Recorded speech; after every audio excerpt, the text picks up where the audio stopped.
At this point, I'm just going to come out and say I always stay away from anything that has to do with government.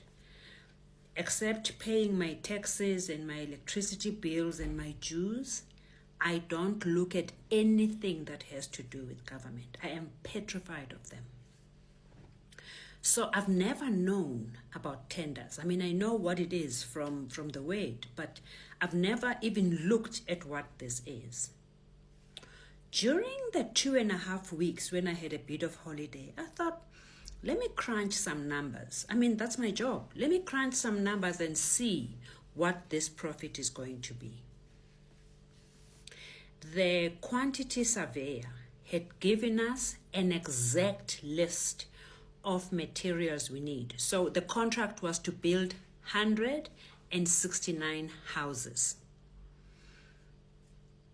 The contract was worth 31 million rands. So I thought, let me calculate. I've got the materials. The quantity surveyor was so exact. He had told me how many grains of cement I need for this project. So I have that. I calculate the salaries, and I look at the 31 million rands that the contract is worth, and there's no profit here. There's actually a risk that we might not finish because there are contingencies. I look at this and I think, where is the profit? So I call Lucana, and I also want to mention now that in my life, even though I had a very bad experience with Lucana, but at a human level, this must be one gentleman I will respect for the rest of my life. I've never met any human being who works as hard, as diligently, and as professionally as the Ukana gentleman. It was a couple, a husband and wife. And I tell you, I wake up at 4 a.m. I do my thing, go to gym, meditate, do all of that. 6 o'clock, I'm on site. I used to find him working, doing his drawings, measuring on site daily. If I send requirements at 4 a.m. when I wake up and I say I need this, at 10 past 4, those things are on my computer. That's how diligent he was with his work. So he was very helpful. So I call him, I say to him, we have to discuss this. There's no profit here. So if there's no profit, I want to know how you have built so many, how you have accepted so many tenders, and how do you get them? He explains all of this to me, and for the first time I understand what a tender process is. I am blown off. Don't ever think when you hear that a tender is 360 million for medical things and you think that person is going to have money. For you to have money from a tender, government tender, you have to rob, steal, beg, and borrow from everybody. There's very little margins. On this contract, if it was done honestly, the margin, the profit was 1.5%. If everything was done properly, good quality materials to build the house, everything, it's 1.5% profit. There's nothing. So I'm thinking, why are you doing this? Because there's no profit. He says, no, the 1% works. Now, let me tell you where the kick comes in. There's not one person in South Africa, and I'm sorry to say this, but shoot me. Ask Mr. Justice Madlang. There's not one person in South Africa who gets a tender honestly. Not one. So to get a tender fraudulently, you need to pay a squad of people who are awarding the tender to you. You need to pay them to ignore all honest tenderers and give you the tender. Do you know they want their money up front?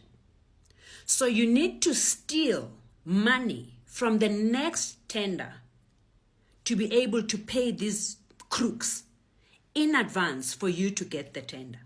So at all times, you have no money to finish the contract. You have no money to finish the building. There isn't enough money in a tender. So I'm asking him, how did you do this? I say to him, please tell me honestly so I understand. First of all, how do you get these tenders? He tells me, oh, you have to give the people this. Where do you get money to give them? Yeah, I have to take this and patch this. And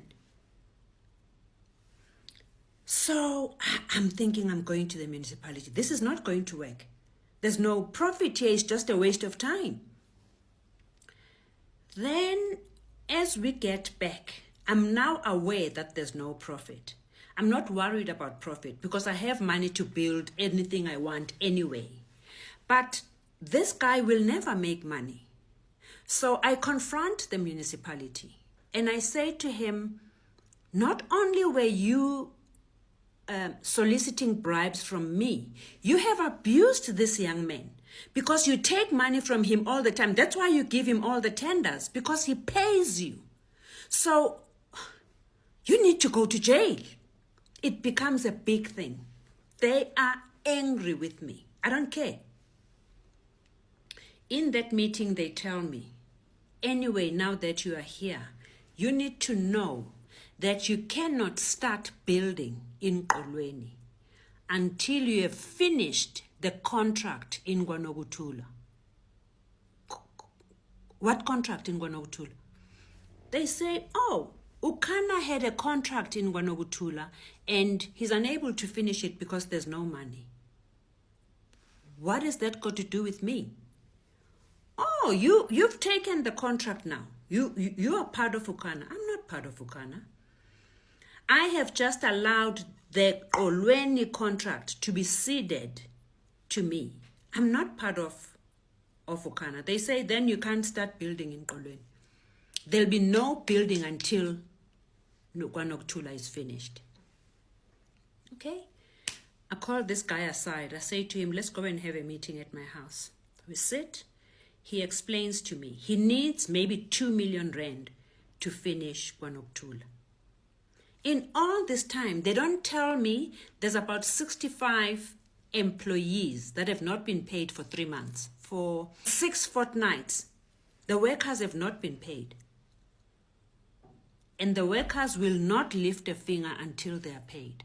So not only is KwaNokuthula half built and not completed, the workers will not work because they have not been paid.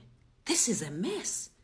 So how are we going to build Qolweni if you have all of these debts outstanding? Over and above that, you can't just start building. You need about 4 to 5 million rands to set up a site. That's a legal way of saying, of how they do the tenders, the RDP houses.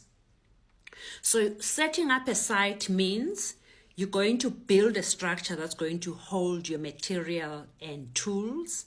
You're going to buy all the tools you need for all your staff members. You need uniform for staff members. They need boots. It's a lot of money. The contract is for 18 months. You need to insure the entire contract, which is a few million. So there's a lot of things you have to do. Then human settlements come and inspects. If they're happy that the site is ready to build, then they give you a certificate, then you can start building. So there's 3 things outstanding. There's KwaNokuthula needs to be finished, and they need to get a certificate that the project is finished before you can jump to the next project. 2, there's about 65 employees who have not been paid for 3 months. 3, you need capital to start the site. Just those 3 things is about 10 million rand. Where is that going to come from?